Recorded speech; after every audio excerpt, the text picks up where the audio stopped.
My name is Jerry. I'm 72 years old, and I never imagined that a simple bump on my forehead would be able to reveal so much about who really loved me and who only tolerated me for convenience. Have you ever felt ashamed of something you couldn't control? Have you ever noticed that for certain people, it only takes a small imperfection for them to try to erase everything you've done for them? I lived it, inside my own house. When my wife left, I thought the worst was over. I continued my life as I could, gardening, washing the dishes, making coffee, trying to keep the house standing as she would have wanted, always in silence, always respecting the space of my son and his wife. But then this pimple appeared, small at first. Then it turned into a purple lump that seemed to want to tell some truth that no one wanted to hear.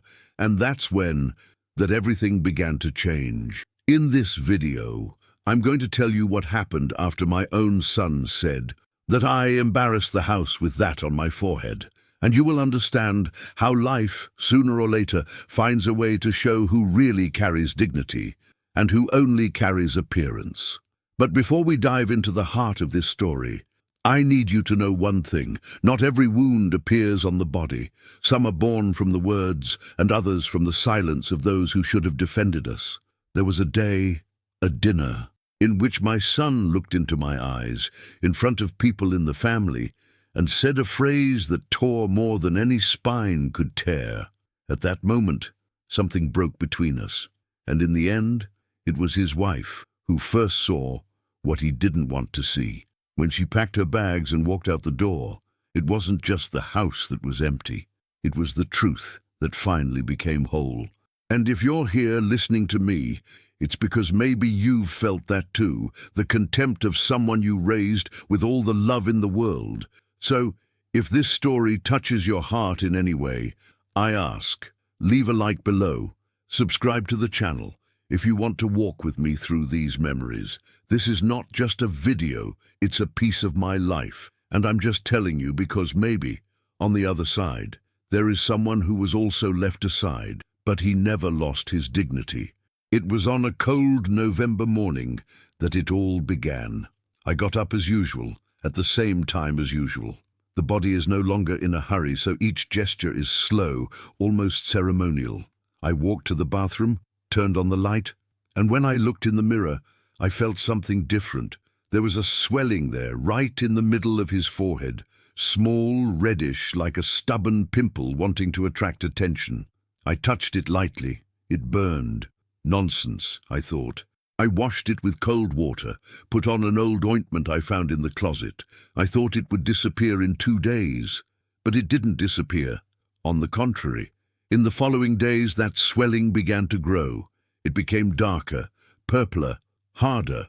When I looked at myself in the mirror, it was as if that thing was trying to take over the center of my face, like an eye that wasn't mine. It didn't hurt much, but it throbbed. It pulsated. I avoided staring for a long time, pretending it was nothing. Still, I continued my routine. I prepared the coffee, swept the yard, changed the light bulb in the basement, but I started to realize the looks. At the pharmacy, the guy who always served me smiled a little embarrassed. When I went to buy bread on Vine Street, the cashier barely looked up. I passed by the library and realized that even a nice lady, who always started a conversation about gardening, looked away when I said good morning. I started wearing a cap inside the house, not out of vanity, but because I wanted to forget that it was there. And it's weird, you know, we get old and get used to a little pain here, another there, a knuckle that creaks, a muscle that doesn't respond. But that was different. That exposed me. And when the pain doesn't go away, it begins to bother on the inside more than on the outside. Matthew didn't comment on anything in the first few days, but I noticed the way he looked at me. It was not a concern. It was as if he was evaluating, judging. Ashley, on the other hand, looked uncomfortable, but he never said anything, maybe out of respect or out of pity. And then I found myself avoiding the mirror. I just stopped looking at myself. When I went to shave, I only did the basics, without really staring.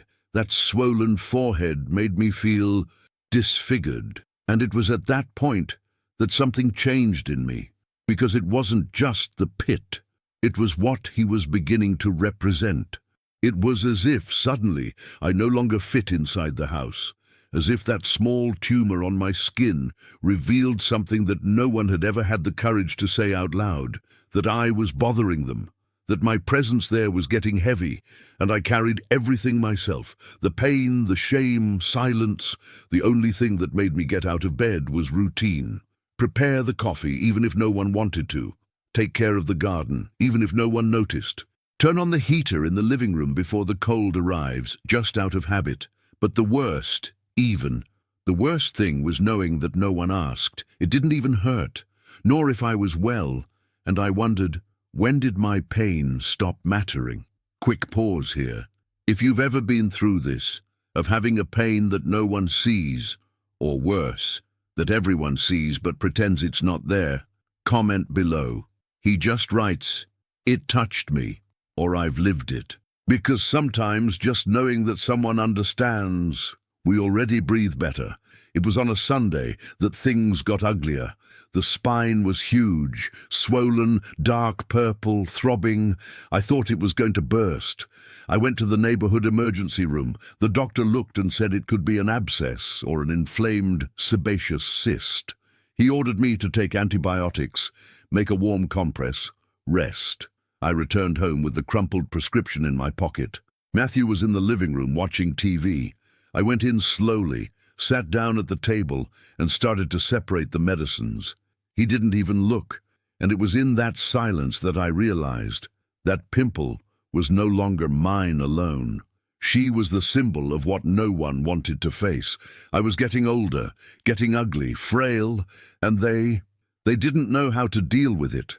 In the following days, I avoided going out. I only went to the backyard. But until then, the neighbors began to notice. There was one who asked with a joking tone, "Are you training for Halloween, Jerry?" I smiled. I lowered my cap and I left. That day, as I closed the gate, I felt something strange, a tightness in the chest. It wasn't sickness. It was something else. It was the feeling that somewhere in the middle of life, I stopped being the man of the house, and I became the old man of the house. And the cruelest thing, I didn't know exactly when it happened. But he knew that, from that moment on, nothing would be the same as before, because what started as a small pimple was about to become the reason for one of the greatest humiliations I have ever experienced. Do you want to know what was the day my son said in front of everyone that I embarrassed the house with this on my forehead? So just wait to see what he had the courage to say and what life prepared after that. That Saturday night, the house was warmer than usual. Ashley had prepared a family recipe for macaroni and cheese and even lit some candles on the kitchen table. She was trying to keep a lighter mood between us, I realized. I was feeling a little better, even though my forehead was still throbbing. During dinner, we ate in silence for a few minutes, as had been the custom. I, to break that ice, struck up a conversation about a report I had read in the Cincinnati Enquirer. It was about the old train station where I worked for almost 30 years. I said with a twinkle in my eye, "Did you see that you are going to restore the facade of Union Terminal? That marked a generation, you see." I didn't expect applause, just a comment. "That's good, Dad," anything. But Matthew dropped his fork on the plate and said, without raising his voice too much, but in a tone that cut me deep, "Dad, can you cover that there? It's hard to even look at you. It looks like it's going to explode." He pointed to my forehead. Ashley lowered her eyes, pretended to touch the food, and I remained silent. I don't know how I did it. I just kept chewing, as if it hadn't gone through me like a razor. But the truth is that at that time, I stopped hearing the sound of cutlery. Everything was muffled, as if my presence at the table had become a visible nuisance. That night, there was no dessert, no conversation afterwards. Each one went to their own corner. The television in the living room, which we used to watch together, me more for the company than for the programs, was turned off. From that day on, Matthew spent more time locked in his room with his wife, or in the garage, poking around the car he never finishes repairing. I sat in the armchair in the living room with the newspaper open, but I didn't even read. All I could hear was the footsteps upstairs and the muffled sound of the door closing whenever I went upstairs. I began to notice small things. A cup of coffee that disappeared from the tray, the way Ashley took 2 plates instead of 3, the refrigerator that started to close quickly when I approached. It may seem exaggerated, but when the house where you live pushes you with its gaze, you feel it. I started to walk slowly, to take up less space. The pimple on her forehead grew, yes, but the biggest pain came from somewhere else. It came from silence, distancing, and also the certainty that my son's comment was not just rudeness. It was the first warning, as if to say, "You have already given what you had to give. Now it bothers me. And if we hear this from the world, we swallow it. But when it comes from those who we created with so much effort, that's where it hurts." After that, I stopped trying to talk. I kept the little stories, the memories of the past, the stories of the work, to myself. I started talking to myself. Sometimes moving the plants in the garden, I would make a comment out loud, as if there was still someone there to listen. But there wasn't. There was only that thick silence, that cut air that made me feel like a guest in a house that I myself helped to keep standing. And all this because of a swelling on the forehead. Or maybe, not only that, maybe that pimple was just the excuse to say what he always felt, that I was weight, that I got in the way, that I didn't fit in that house anymore. And what no one imagined, that was just the beginning, because a short time later, in front of other people, he would have the courage to repeat it. But then, the damage would be greater. And me? I would remain silent. But the silence, silence is more powerful than they imagined. Can you imagine what it was that he said in front of the others? Just wait to hear. It will hurt, but it will make sense. It was a warm Sunday, one of those in which the Cincinnati sky seems suspended, without wind, without haste. Ashley had organized a lunch for some friends, a couple of new neighbors from Walnut Hills, and 2 of her co-workers. She has always been kind, one of those who try to balance the silences of the house with beautiful tablecloths and well-arranged platters. I helped set the table in the backyard. I put the plates, arranged the napkins, took care of the grill while the meats roasted. No one asked me, but doing so still gave me a sense of belonging. It was as if, even in silence, I could say, I'm still useful. Lunch started quietly.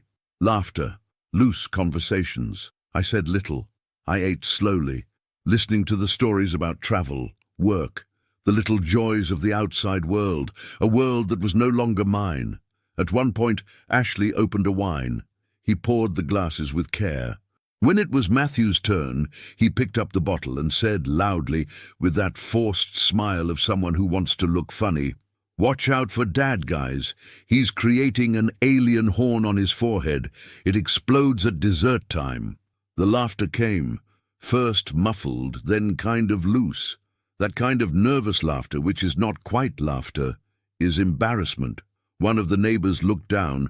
Ashley's classmate pretended to adjust her blouse. Ashley froze, holding the bottle of wine in the air for another second before putting it down on the table. And me? I chewed another piece of meat and smiled. A small smile, almost automatic. But inside, I felt the ground sink. The food no longer tasted. The world seemed far away. The table, once a place for sharing, has become a stage, and I was the spectacle. He was no longer the father. It was the joke. A creature with a tumor on its forehead, which should have been hidden in the basement, not under the sun. I remained seated until the end of lunch. I didn't say anything. I collected the dishes when everyone left. I washed the dishes slowly, listening to the sound of the water falling, as if it were rain inside me. Ashley watched me in silence. Matthew had already gone upstairs, as usual. That night, I didn't watch television. I didn't read the newspaper. I didn't make my tea. I just closed the bedroom door and sat at my desk with a sheet of paper and a pen. I wrote a letter, not for anyone, but for myself. A letter that no one will read. In it, I wrote, "I get it. I'm no longer welcome here as a man. I'm a visual nuisance, the joke at the table, the walking defect that disrupts the aesthetics of the house. They laugh, but it's laughter of relief, relief that they are not like me." I kept the letter in the last drawer, along with other souvenirs that no one else values. The pillow that night felt harder, shorter breathing. The spine throbbed, but it didn't hurt as much as the soul. The silence upstairs was worse than noise. It was a silence that said, "We expect nothing from you." And I started to believe. Shame crosses the body in a way that marks more than a scar. It sticks to the bones. And that Sunday, I discovered that I was no longer part of that family. It was just a supported presence, but what they didn't know, it's just that life doesn't let these things go unpunished, because when the house starts laughing at who was once the foundation, sooner or later, the walls come crashing down. And do you know what the first crack was? It wasn't that joke. That's what came after. It was the way my absence began to be built, piece by piece, without anyone noticing. And the next step, it was even more cruel. You will understand. Because from that day on, it wasn't just laughter that excluded me. It was oblivion. And this, it's more dangerous than it looks.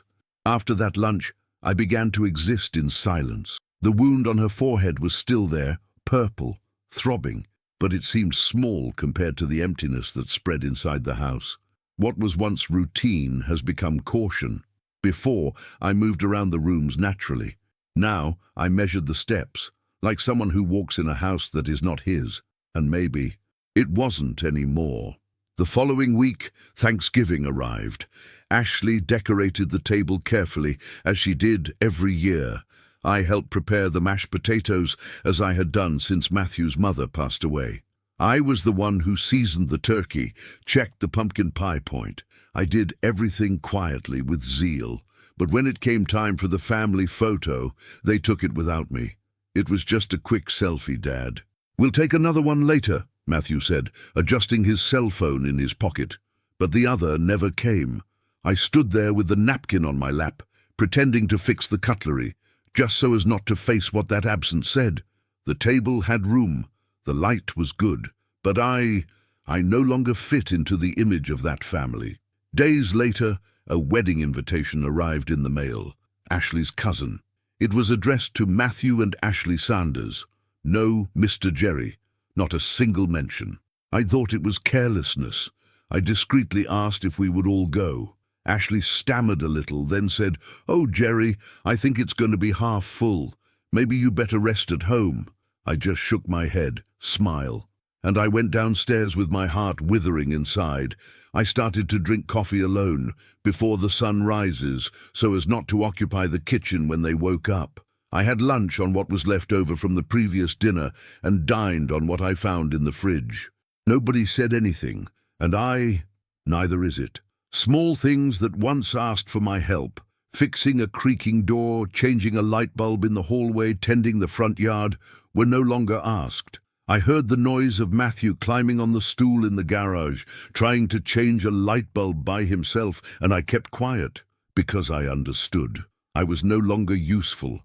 I was a reminder that time passes, that the body fails, that old age scares, and no one wants to look at it every day. I started living on the ground floor. It had everything I needed. A bathroom, a rocking chair, the old desk where I wrote Christmas cards that no one else read. The second floor became their territory. Sometimes I heard muffled laughter. Other times, only the hard silence of the doors closing. But the worst thing was when I heard the house moving and knew that no one there remembered that I was still alive. I know this story is heavy, but it is real.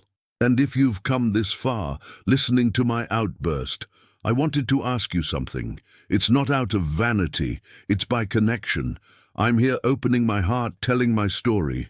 If you're listening, leave a like on this video and subscribe to the channel because I still have a lot of things saved to tell you. Stories that may be similar to yours, or with that of someone you know. At that time, what hurt me the most was not the pimple on my forehead. It was to pass by a room and see the conversation die. It was coughing and not even receiving a, "Are you okay?" It was to see my existence become background noise. Gradually, I faded away. But what no one knew, it's just that this silence they gave me, I was going to use as force, because when you cease to exist for those who should love you, life finds a way to turn on a light where you least expect it. And that light, it began to shine just where they never thought there would be compassion. Do you want to know who was the first person who saw me again? Even with a marked forehead, even with an old body? I'll tell you. And it was precisely who they valued the least. The only one who still had a little heart in that house. That night began like all the others. Table set, 3 plates, few words. Ashley served roast chicken, herbed rice, and a salad she always liked to make. The smell was good, but the weather, dry. The kind of silence that doesn't welcome, only pushes. I was there out of politeness. I chewed slowly, trying not to make noise, cutting the chicken as if it required all the attention in the world. Ashley was trying to talk about the weather, about a new recipe she had seen. Matthew, with his head down, was playing with his cell phone. I commented something simple, just to break the ice. The forecast is for heavy snow this week. Maybe I'll go up to the attic tomorrow morning to see if the isolation is still firm. I just wanted to contribute, to show that I could still help, that I was still good for something. Matthew raised his eyes slowly, stared at me with a look that no longer brought anything of a son. It was just impatience, coldness. And then he blurted out, his voice dry as stone, "Dad, you should take care of yourself. With this thing on his forehead, he looks like a monster. It's embarrassing, this house." The words hit hard, dry, hard, definitive. Ashley froze. It was static, as if it had been hit too. But he said nothing. Not a "Matthew, stop it." Not a look of reproach. Nothing. And I didn't counter. I just put down the cutlery calmly. I wiped my mouth with the napkin, got up from my chair as if respecting the end of a ceremony, and went up the stairs without making a sound. In the bedroom, I closed the door and leaned against it from the inside. I felt my legs fail, and I was sliding to the ground. The tears came without asking permission. They were not because of physical pain, not even through the spine. It was because of the phrase, by the way he looked at me, by the way my presence was reduced to a thing.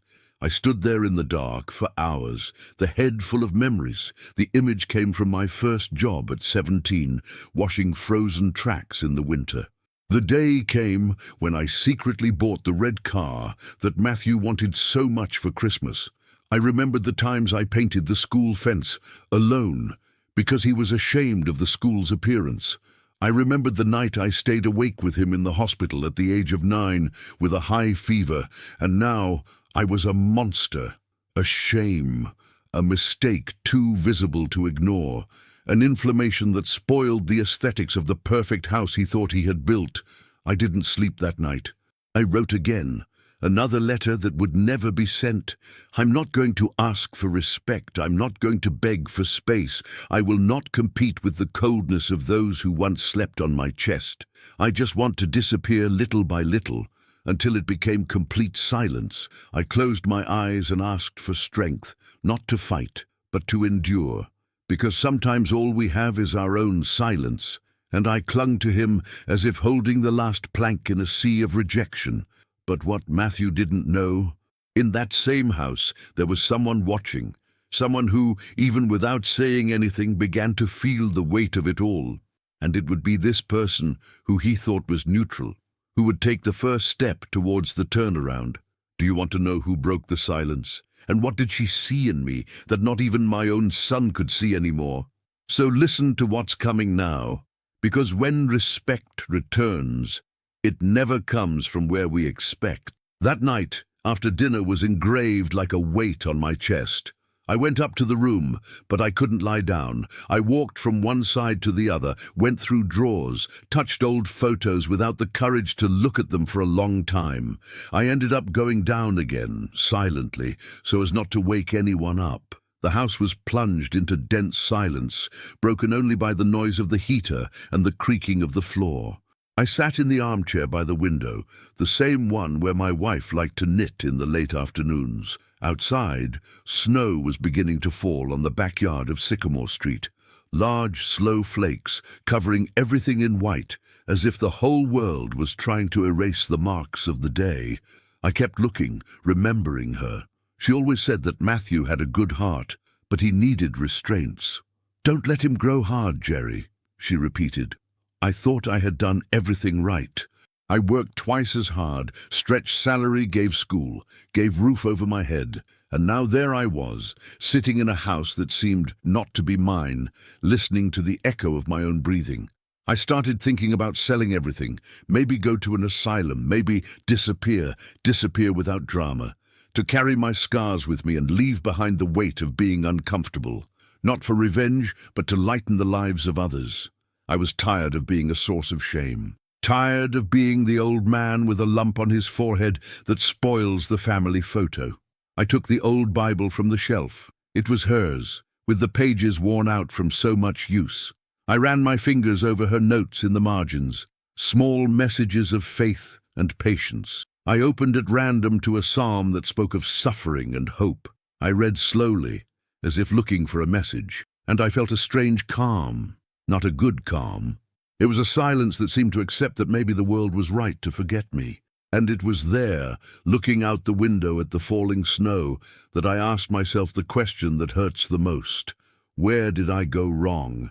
Was the love I gave to my son ever enough? Could it be that everything I did only built a cold adult, incapable of compassion? Or could it be that he was always like that and I just didn't want to see it? I know my story may seem sad, but listen, the most memorable moment is yet to come. What happened after that changed everything inside that house. So if you're here with me, stay, because sometimes it is in the darkest night that we begin to see the light that is coming. That morning, I closed my eyes and wished for something strange, not just disappear, but that the world would forget me, that my absence would not be missed. I just wanted to stop being a weight, stop being a bad memory. It was such a silent desire that it hurt more than any scream. I stayed there until daylight, with my head leaning against the cold glass of the window, listening to the wind pass through the deserted street. I felt my shoulders heavy, my body tired, my heart beating slowly, and deep in his chest, a tiny flame saying, "Hold on, Jerry, it's not over yet." I didn't know that as I dissolved into that silence, someone was already paying attention, someone who was going to turn the key to everything. Do you want to know who was the first person to look at me with different eyes? The only one who saw the man behind the wound? So stay with me, because what she did afterwards completely changed the course of this story. After that sleepless night, the following days came cold, as if winter had decided to settle inside the house as well. I kept my routine as best I could. I woke up early, made coffee, ate something light, and went back to my corner. Nothing more than necessary. The silence between me and Matthew was total. Ashley, on the other hand, began to move in a different way. Nothing grandiose, nothing obvious, but subtle and human. One day I came home from the pharmacy, walking slowly because of the ice on the floor, and I found a covered plate in the kitchen with a note tied with masking tape. "If you want, it's warm." Is that it? No name, no explanation. But I am from the time when gesture speaks more than words. And that warmed me up more than the plate itself. The other night, I was sitting by the fireplace, half hidden behind the bookshelf, when Ashley came down slowly, grabbed tea from the kitchen, and when she saw me, she asked, "Do you need anything from the pharmacy, Jerry? I can go there tomorrow." I just shook my head, grateful. But inside, I felt something that I hadn't felt in that house for a long time. Consideration. And that's when I started to observe better. Ashley didn't laugh with Matthew anymore. He spoke less. She slept on her back. Sometimes she went down to have coffee alone. I, quiet in my corner, listened to the house communicate in mute signs. And these signs said something was falling apart. But this time, it wasn't me. One night, Passing through the hallway, I heard a muffled argument in their room. The closed door could not contain his words. She said, "You don't talk to anyone in this house, neither with me nor with your father." He replied with a grumble, and she continued, firmer, "You're cold, Matthew, and I'm tired of living with this ice." At that moment, I stopped in the middle of the hallway, without making a sound. I stood there, staring into the dark, listening to every syllable, and she let out the phrase that hammered in my head for days. "If you treat your father like this, what can I expect for myself in the future?" That phrase crossed me, because for the first time, someone put out loud what I had been feeling for months. I wasn't just a victim of contempt. I was the mirror of who he was becoming. And I stood there, in the middle of the hallway, with the dim light of the room behind me, feeling a mixture of sadness and relief, because someone finally saw it. Someone finally said, "You know, there are times when the pain we feel is more bearable just because someone recognized it. It doesn't even need to heal. You just need to validate. If you've ever felt that, the relief of no longer being invisible, comment below."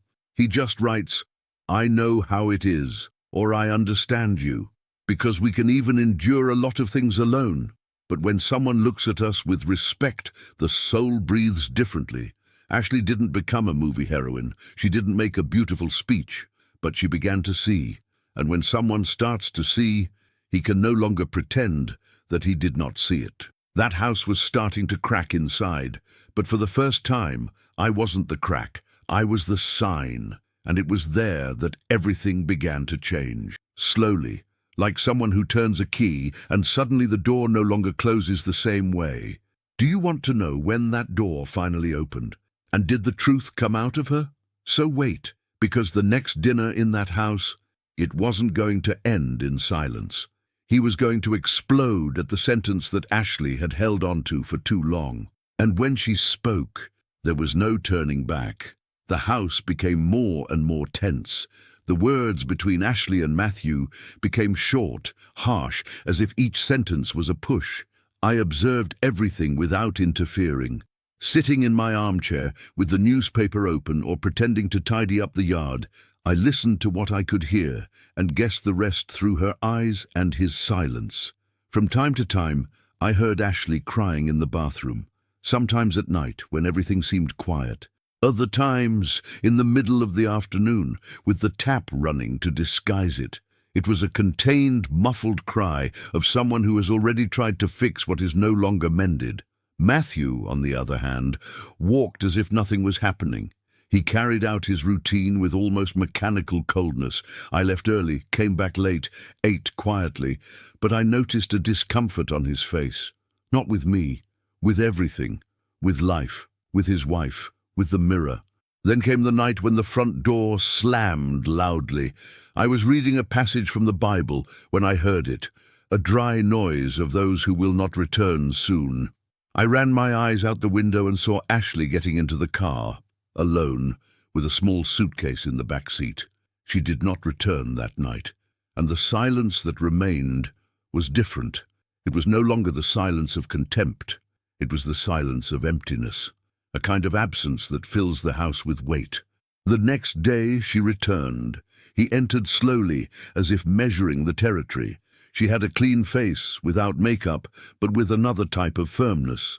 She was no longer the woman who cried in secret. It was the woman who decided to see the truth. At dinner that night, the table was set as usual. 3 plates, cups, paper napkins. I sat in my usual place, my forehead still covered by a bandage. Ashley sat across from me, Matthew next door.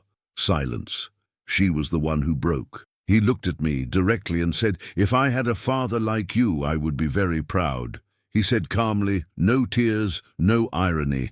And in that instant I felt my spine throb, not physical pain, but because she was no longer the center of my shame.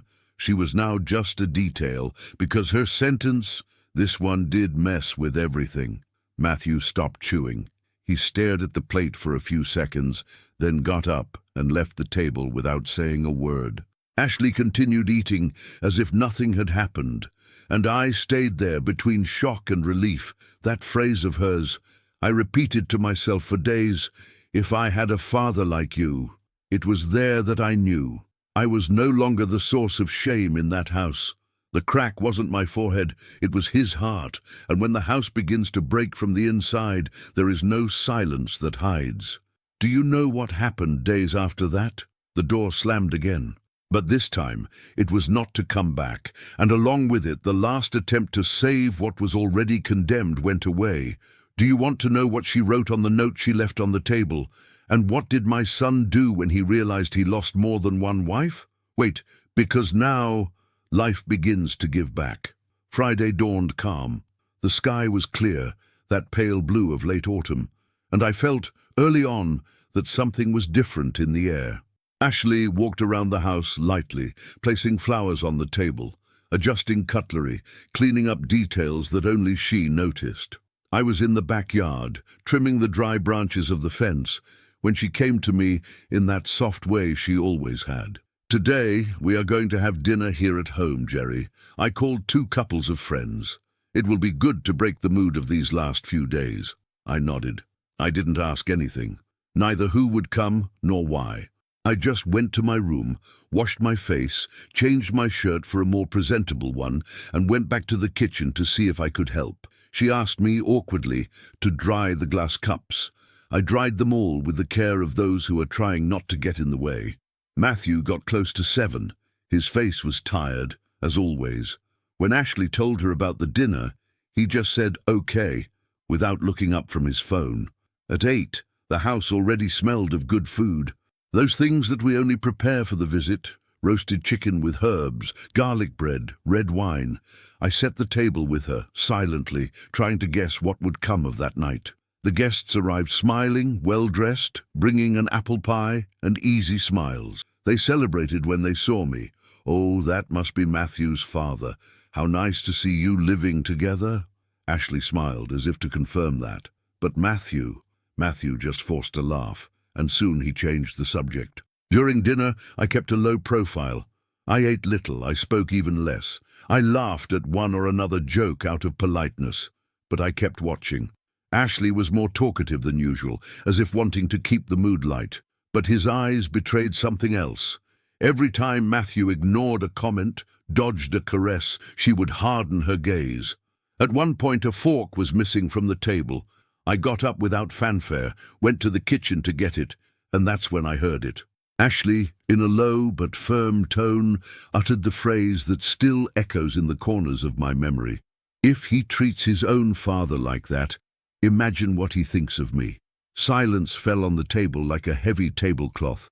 I stood for a few seconds behind the wall, holding the fork, my heart pounding in my chest. Matthew didn't answer. He pretended not to hear, but everyone listened. I went back to the living room and handed over the cutlery as if nothing had happened. But inside, something rose inside me. It was not pride nor revenge. It was recognition. For the first time, someone had said out loud what I'd been carrying silently for months. Dinner ended earlier than expected. Friends thanked him, praised the food, left with complicit looks. Ashley said nothing more that night. Matthew locked himself in his room, and I went to my armchair in the living room where the old lamp and the worn-out Bible were. I sat slowly, my spine throbbing as usual, but with my chest less tight, because now I wasn't the only one who saw it. And if this piece of my life can become a mirror or a hug for someone, help me carry it forward. Like and subscribe here to the channel. It makes more difference than you think. The next morning, I noticed that the house was strange. Ashley's room was open, but the bed was made. The wardrobe, with gaping doors and empty hangers. She was gone. And what remained on the kitchen table was a folded note. Do you want to know what that note said? And how did my son react when he realized that who he pushed away the most? Was he the one who needed it most? So stay with me, because after that morning, nothing was the same as before.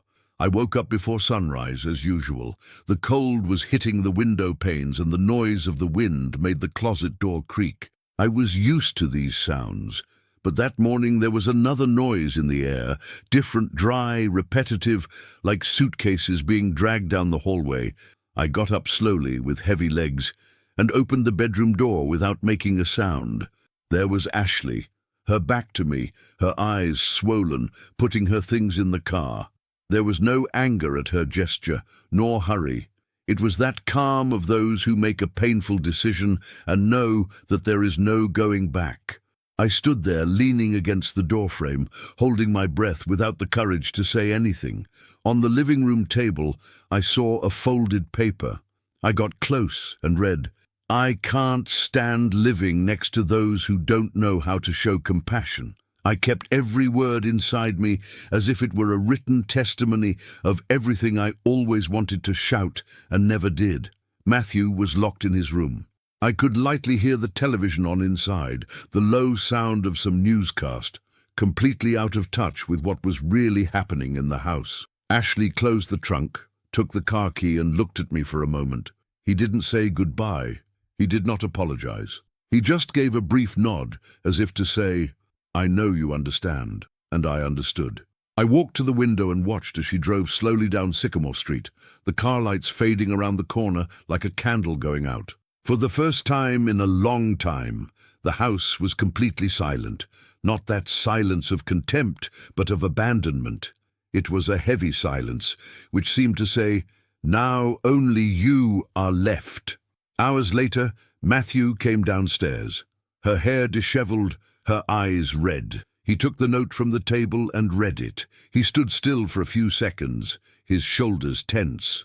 Then he looked at me, and the first thing that came out of his mouth was not "Dad" or "She left." It was, "What did you say to her?" I bet he put things in her head against me. I just kept quiet, not out of cowardice, but because for the first time there was nothing to answer. The void that Ashley left was not born of me. It was born from him. That afternoon I sat in the armchair, looking at the extinguished fireplace. I remembered the days when that house had laughter. I remembered Ashley coming in with shopping bags, the smell of bread baking, Christmases tight but lively. And now, just the two of us, me and him, two strangers sharing walls, and for the first time I felt that the purple pimple on my forehead was no longer the symbol of my shame. It was the symbol of his coldness. It was the brand that announced, "Here you reap what you sow." It's strange to think, but as I stared at the empty window that afternoon, something inside me calmed down, because I knew that life had begun to respond, and it does not fail. I know it seems like my story has already shown everything, but believe me, the most memorable moment is yet to come. What I saw happen to Matthew after that, I could never imagine. Do you want to know how a man who has always lived by appearance reacts when the mask falls? And what did I do, in silence, while watching life take every penny from what was taken from me? So stay with me, because now the story begins to show the real weight of silence. After Ashley left, something in the air in that house changed for good. It wasn't just the silence, it was the complete lack of life. Matthew was still there, it is true, but he looked like a figure. His beard grew shapeless, his eyes sunken, his way aloof. He would go downstairs, eat something standing in the kitchen, go up again without saying a word. The television was on for hours in the room, as if he needed some sound so he wouldn't hear what came from inside him. Outside, the reflections of this loneliness began to show themselves as well. Friends of the couple, some who frequented the house here for Sunday dinners, began to disappear, one by one. First, there were the invitations to barbecues in the park. Then the phone calls that were no longer returned. I saw him one day through the window, playing with his cell phone and saying angrily, "Funny, no one else answers." And I thought to myself, maybe now he is understanding what it is like to be ignored inside his own home. Even the church staff, who were once so close, moved away. I learned later that the pastor called several times to find out what had happened, but Matthew never answered. The image of a good husband, of a stable man, began to crumble, and the worst, he did nothing to avoid it. Meanwhile, I went back to allowing myself small breathers. I started attending the reading group again, at the Vine Street Library close to home. It was a weekly meeting with other gentlemen and ladies in the neighborhood. We read short stories, commented, drank coffee with cookies. I talked about a book by Mark Twain that I read in my youth, and without realizing it, I started laughing in the middle of the conversation. That's when I realized I hadn't really laughed in a long time.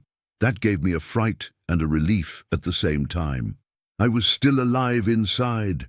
There was a day when, after the group, I sat on a bench in the square and watched the leaves fall from the trees. The sky was clear, the wind was cold, and I closed my eyes for a few seconds. I remembered my wife, our walks hand in hand there, and I thought, how curious it is. Sometimes life takes everything from us just to show what we still have. You know what? Some memories are like rocks at the bottom of a river. Time passes over, but they are still there, firm. Sometimes we just need to stop and look inside to feel that there is still something of us that no one can take away. If you've ever experienced something similar, that kind of memory that sustains you even on bad days, tell me in the comments. Write "I understand," or "I've lived it," or even just share what comes from the heart. It will be good to know that I am not the only one who keeps these marks with affection. Here at home, Matthew began to close himself off more and more. His phone rang less, and the messages he sent to Ashley were not answered. I saw it, yes, even without wanting to. He left his cell phone lying on the couch, and the screen flashed with unanswered notifications. It was as if the whole world had turned its back on him. There was a night when he came home early from work, dropped his briefcase on the living room floor, and stood there looking at the turned-off television. He stayed there for a good 20 minutes. I watched from the stairs without making a sound. He looked smaller, as if the weight of absence had bent his shoulders, and for the first time, I felt sorry. Not anger, do not revolt, feather. Because what I endured in silence, he now faced without structure. And that's where the difference between the two of us lies. I was silent, but whole. It was noisy, but empty. And now, with no one to pretend a beautiful life around, he was just a man before himself. But the most surprising thing was yet to happen, because the pimple on my forehead, the one that had already become almost a shadow of my soul, she began to give in, just as it was beginning to fall apart. Was it a coincidence? Or does the body also respond to our heart? At the next dinner, the first without Ashley, something happened that sealed once and for all what I already suspected. Something neither of them expected, and that would completely change the way I faced that wound and all that silence. It was a grey Saturday, one of those in which the sky seems to weigh more than usual. I was sitting in the chair on the porch, wrapped in an old blanket with a mug of warm tea in my hand and the silence of the house surrounding me on all sides. That's when I heard the doorbell. At first, I thought it was a mistake. Hardly anyone had rang that doorbell for weeks. I walked to the door slowly, peeked through the glass, and there it was. Karen. It took me a few seconds to recognize it, but when the eyes met, a wave of memories came. She was our neighbor for many years, a long-time friend of my wife. She had moved to Indianapolis after her husband died, and since then we had never spoken again. She was different, of course, her hair now much whiter, her face marked, but with the same sweet look as always. He held a briefcase under his arm and a closed umbrella in his other hand. "Jerry?" she said, as if my name tasted like childhood. "I heard things about it. I came to see you." I invited her in. I prepared another tea. We exchanged brief words. She said that she now worked as a volunteer at an NGO focused on the elderly in isolation. He said that an acquaintance, the daughter of a friend of Ashley's, had commented on my name coming up in a conversation. "They said you were too quiet, too erased," and I thought, that's not the Jerry I knew. I smiled without showing my teeth. Karen has always been direct, but tender. He then talked about a support group that was nearby, in a community room on Reading Road.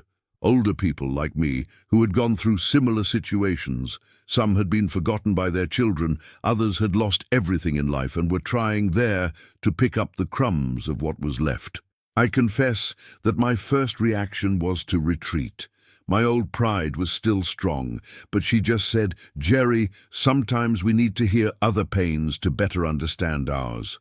On Monday, I found myself sitting in a circle of folding chairs, surrounded by men and women with tired looks, each one with a story in hand, each story like an open wound. And for the first time in a long time, I listened. I was silent, just listening. A Kansas man said his son had put him in a nursing home after telling him he was no longer good for anything. Another, from Georgia, said he spent 3 Christmases alone in the basement of his own house. And so, one by one, they were telling, not to play the victim, but because it needed to come out. And it was in this collective silence that I realized my pain was not unique. My silence, it was not weakness either. It was a way to endure, a way to resist. Karen from time to time appeared there too. We talked after the meetings. Sometimes we had coffee at the corner cafeteria.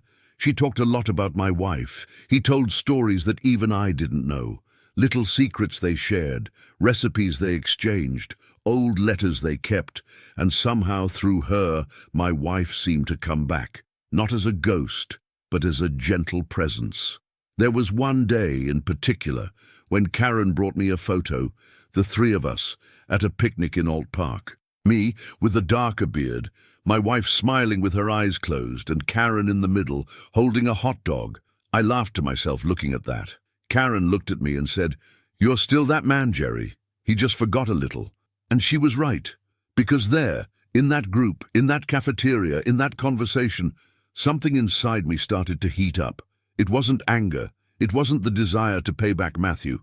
It was something else. It was as if I was, little by little, coming back to myself, as if my existence made sense again, even if no one at home saw it. Gradually, I began to take care of myself more. I shaved my beard, washed the windows on the balcony, planted new seeds in the garden. The scar on the spine was still there, discreet as a reminder, but the pain no longer dominated, and I knew something was changing for good. The silence at home was the same, but inside me, it was no longer. And when Matthew ran into me in the hallway one night and tried to look away, as he always did, I just said, "Good evening, son." He stopped. He looked at me, surprised. He mumbled something I didn't quite understand, but in that instant, I felt it. He was also changing. But could he bear the weight of the choices he made, or did his silence still hide a pride that was not ready to give in? What came next on that freezing Sunday morning? It was the signal I needed. Because sometimes life gives subtle signs, and other times she opens up the truth without asking permission. Sunday dawned with a dry and cold wind that hit the windows as a warning. I was in the backyard, rummaging through the damp soil in the garden, when I saw Matthew walking out the front door with his coat rumpled and his face tired. He didn't say where he was going, nor did he ask for a blessing, as he did when he was a boy. It just left. By the way he closed the door, you could feel that he was going after something that was already lost. I later found out that he went to Ashley's parents' house. He tried to talk, but they didn't even let him in. They spoke to him through the crack in the door, dry, firm. It is said that her father only replied, "Ashley needs peace, and with you she never did." In the following days, I saw him plunge into a kind of apathy that scares even those who have lived through so much as I have. He stopped going out, barely eating, his face more and more downcast. And the messages I sent to Ashley, because I saw it, unintentionally, when I passed by the room, were ignored one by one. At work, I learned that he lost a promotion that was already practically certain. There were other names on the list, but Matthew was the favorite. But someone inside made sure to remember dinner, Ashley's phrase, the way he treated his own father.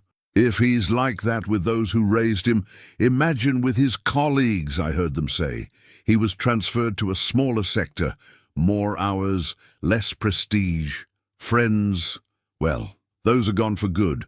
Those who came here, chatted away, drank beer in the backyard, now pretended they didn't know him. One of them even said to a mutual acquaintance, "Matthew, The one who made fun of his sick father in front of everyone? I don't want it close." And he stayed, alone. The house became an empty station. The kitchen fell silent.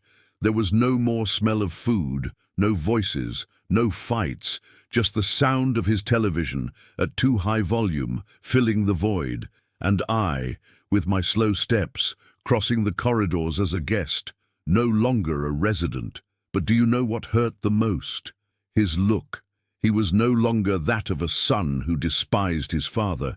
It was that of a man who had come to his senses, who realized that he tried to maintain an image of an exemplary professional, of a modern husband, of a son who does what he can, and lost everything.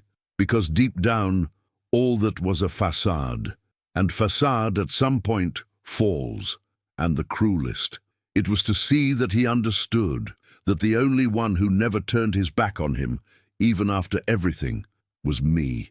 The old man he tried to hide because of a pimple on his forehead. The same one he accused of embarrassing the house. There was one night when he stopped at the door of my room. He stood there saying nothing, just breathing hard. I waited for him to say something. An apology, perhaps. A gesture. But it didn't come. He just turned his back and walked away.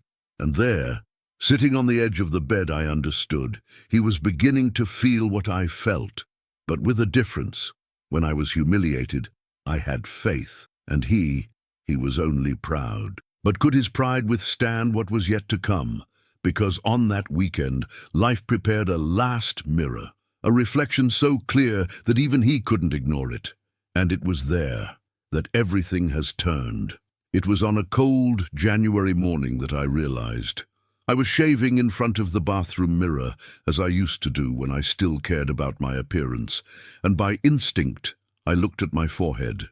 The skin, previously swollen, purple, inflamed, now it was clearer. That lump that embarrassed me so much, that became a reason for jokes, estrangement, and even contempt within my own home. It was withering. There was still a slight scar, yes, but it didn't hurt so much anymore. Neither on the outside nor on the inside. I turned off the tap, rested my hands on the sink, and stared at my reflection for a while. I was different, not only because the skin was better, but because for the first time in many months I was able to see myself and recognize myself. The cure came slowly, through simple care. It was a nurse named Denise from the community center where Karen took me, who taught me about warm compresses with chamomile, an herbal cream that she prepared herself, and above all, patience. "The body needs time, Mr. Jerry," she said, and I obeyed in silence. With each passing week, I noticed an improvement. The inflammation regressed, the color returned to the natural tone of the skin. But what no one saw was that, behind the healing of the spine, there was another wound, deeper, older, which was also beginning to heal. On the nightstand next to my bed, I kept a picture of my wife, the one where she was sitting in our garden, with her flowered apron and her hands dirty with dirt, smiling as if the world were light. I looked at her that morning and whispered, "You'd laugh at all this, wouldn't you, old lady?" I was going to say that I made drama, that it's just skin. But I know you would understand, because only you knew how much I carry quietly. And I know, if she had been there, she would have said, in that firm, sweet way, "You have endured as you have always endured, Jerry, with silence and strength." That's when I realized that that mark that almost destroyed me, now it was something else. It was a memory. It was a symbol. It was a scar. And every scar has a story. There are things that we live and keep, but maybe by telling, we help another heart to breathe.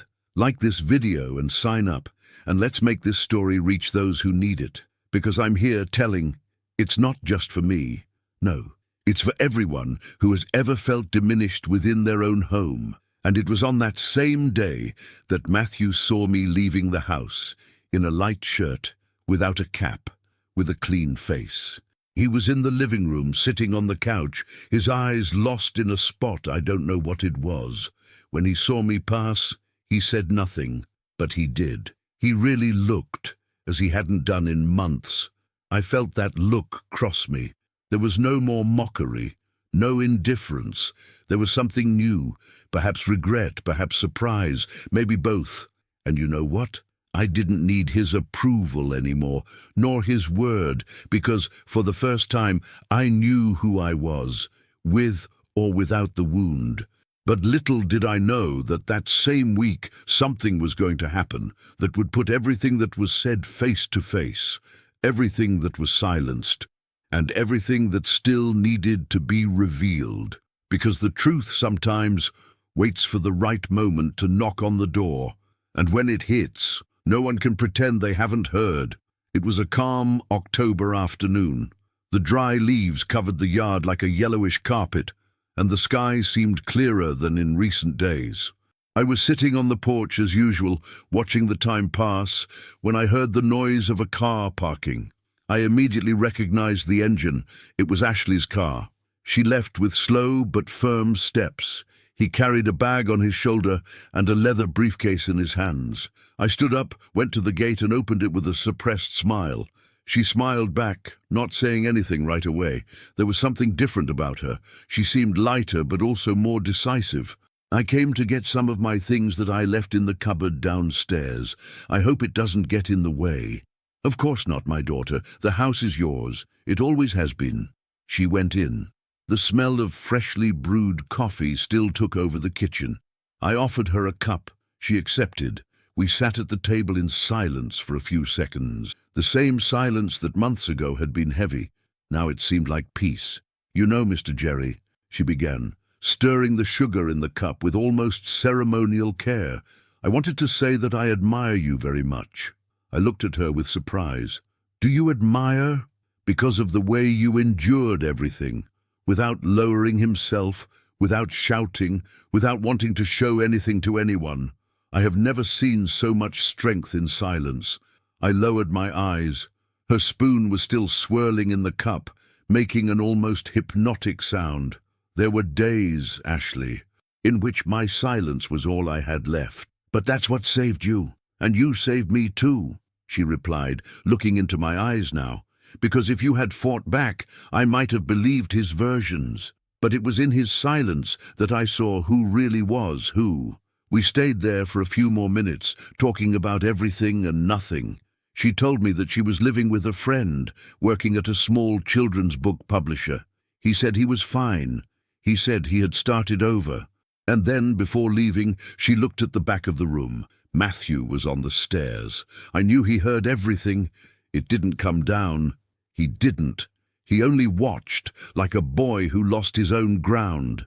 Ashley turned to me, held my hand with both of hers, and said in a firm voice but with teary eyes, "I wish my daughter had a grandfather like you around." That crossed me. On the outside, I just shook her hand, but inside, it was as if all the suffering had been worth it just by hearing that. Because, at that moment, without needing screams, without needing explanations, Matthew understood everything. He understood that the father he tried to hide was now the figure who commanded respect, and that he was just a man watching from the top of the stairs, watching his own loneliness grow. It's curious how life takes turns. For months, I thought it was decreasing, that the pimple on my forehead was a portrait of my failure as a father. But that day, at that table, with a simple phrase, I understood it wasn't the spine that bothered me. It was what it symbolized. I was the mirror he didn't want to face. And when Ashley walked out the door, without even looking at him, the door made no noise, but the silence that remained after her. He spoke louder than anything, and it was at that moment that I knew life still had one last answer in store, one that even I didn't imagine. Can you imagine what it was? Because what happened the next morning, everything changed. The next day dawned colder than usual. The trees on Sycamore Street were almost all bare, and the wind dragged the dry leaves across the porch as if by autumn it wanted to clean up the tracks of what remained. Matthew left the room later than usual. Sunken eyes, crumpled shirt, slow steps. He passed me in the kitchen, murmured an almost inaudible good morning, and went straight to the couch. The television was already on, even before the coffee was served. I prepared my coffee as I always did, calmly, using my wife's iron kettle that I still keep as a relic, and ate alone, at the small table in the corner. The house looked bigger than it really was, but not because of space. It was silence, that heavy, heavy silence, like a funeral without flowers. The difference is that now it was no longer my morning. It was his. I saw Matthew scanning the room, as if looking for something. Maybe memories, maybe dignity. On top of the furniture, his mother's photo was still there, untouched. And I noticed that he was hesitant to look at her, as if the face of that woman who raised him with so much effort reminded him of what he lost. Lunch that Sunday was like so many others in recent times. 2 dishes on the table, but no conversation between them. He chewed, looking at the plate, me to the window. It was not hurt. It wasn't anger. It was just end. At one point he ventured, "Dad, do you need anything?" I looked up slowly. "No, thank you. I already have everything I need." He was polite, but cold, like someone who closes a door with kindness, but closes. Matthew tried again, days later. He commented something about a movie on TV, asked if I wanted to watch it together. I thanked him, but said I was going to bed early, and I really was. Not to sleep, but to avoid what was already unnecessary. He began to wander around the house like a lost soul. He ate frozen food, which barely warmed up. I stayed on the couch until dawn. I didn't receive any more calls. He had no visitors.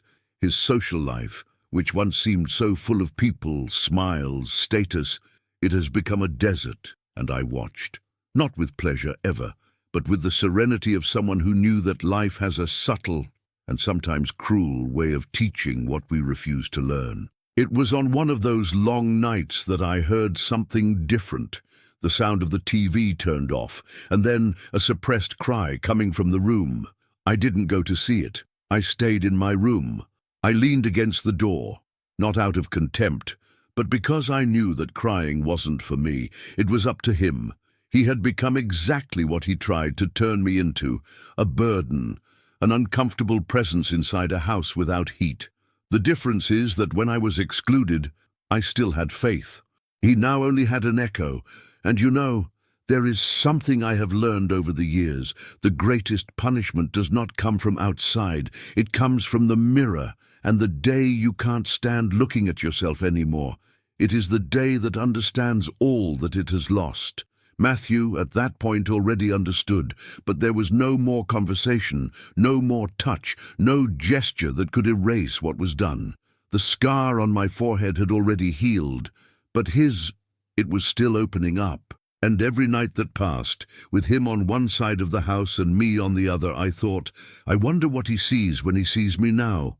Because little did he know that he was about to see much more than he expected. And it all started with an envelope, a white envelope left on my door on a Monday afternoon.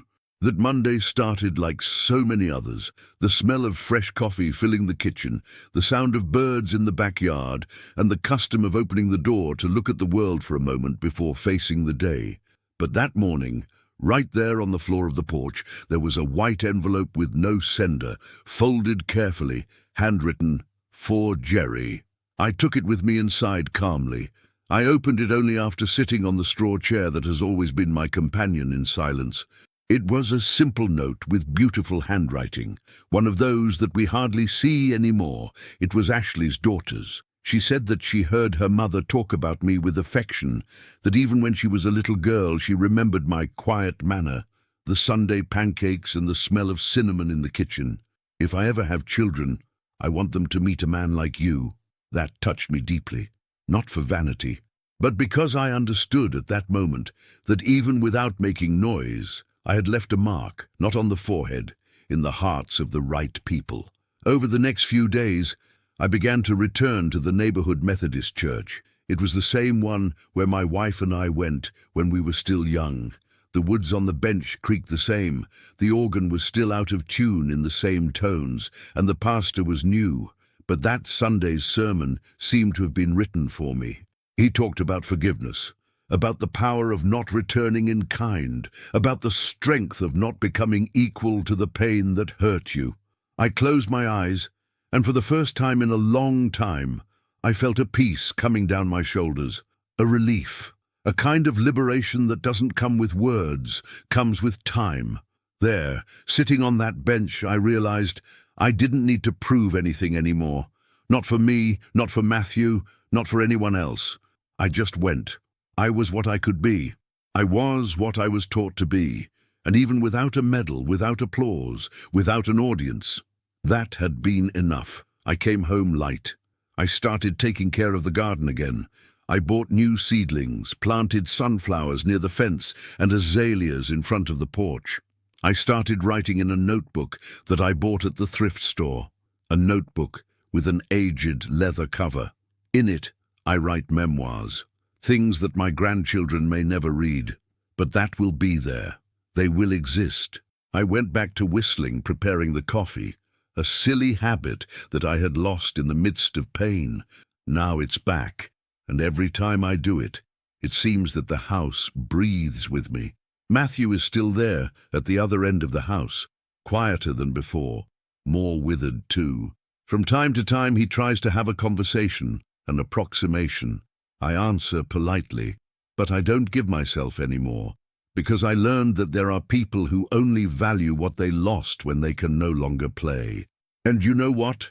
I don't hate my son, but I also don't need to bend to him anymore. There is a phrase that I wrote in my notebook the other day, and that accompanies me. Sometimes the greatest cry for dignity is the silence of those who do not kneel. And that's what I want to leave as a legacy. Not money, not goods, but memory. Because if there's one thing this story taught me, it's just that even when we are ignored, humiliated, put aside, you can still find dignity within ourselves. But the most curious thing of all is that this peace I felt, this tranquility that finally inhabited my chest, was about to be put to the test. Because that same week, while watering the new flowers in the garden, I heard Matthew's voice through the window, weak, shaky, and with a request I never thought I'd hear. Can you imagine what it was? Because what he said to me there changed the end of our history. Matthew was in the kitchen, standing with a glass of water in his trembling hands. I'd already finished watering the flowers when I heard his voice through the window. He didn't call me loud. He didn't even scream. He just said, "Dad, if you can forgive me?" I didn't respond right away. I continued to look at the wet petals of the azaleas, smelling the damp earth. It was as if time had stopped for a whole second. Then I walked in, looked him in the eye, and just said, "We reap what we sow, Matthew, but the soil is still yours if you want to take care." There was no hug, there were no tears, there was silence. And in that silence, for the first time, there was no weight, there was understanding. Today, we still live in the same house, but we live on different floors of the soul. He continues with his silences, his attempts at reconnection, his private mourning for everything he destroyed without realizing it. I, on the other hand, live in peace. I make my coffees whistling, take care of the flowers, participate in the readings in the city library, and write in my notebook. In fact, it was in it that I wrote the sentence that sums it all up. My son said that I embarrassed the house with the purple pimple on my forehead, but I remained quiet, and life brought the answer, because that's what it was. In the end, I didn't have to scream. I didn't have to slam the door or go out telling the truth. Life, with its relentless patience, showed everyone who really embarrassed whom. And I learned that justice does not always come with noise. Sometimes it comes with silence, with constancy, firmly, and mainly with dignity. I learned that we can be left aside, forgotten, diminished, but no one takes away from us the value we carry inside. That's it, my friend. No one steals. And you know the most beautiful? It is that time this wise old man always reveals what needs to be revealed. If you have followed me here, thank you very much. Really, sharing this with you was like taking off a weight that I had carried quietly for too long. Your time here with me is precious, and I hope this story has warmed some part of your heart. If you have warmed up, leave a like, because it is like a hug on this channel, and everyone needs a hug from time to time. And if you want to come back for the next coffee, sign up here. Just press that button and we go together, you there and me here. Tell me also in the comments where you are watching. I like to imagine where my words go. It also activates the bell, so you don't lose it when the coffee is ironed again.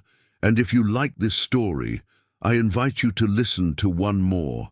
A story of life, of pain, of overcoming, like this one. Don't go away yet. Listen to the next true story that will appear on the screen.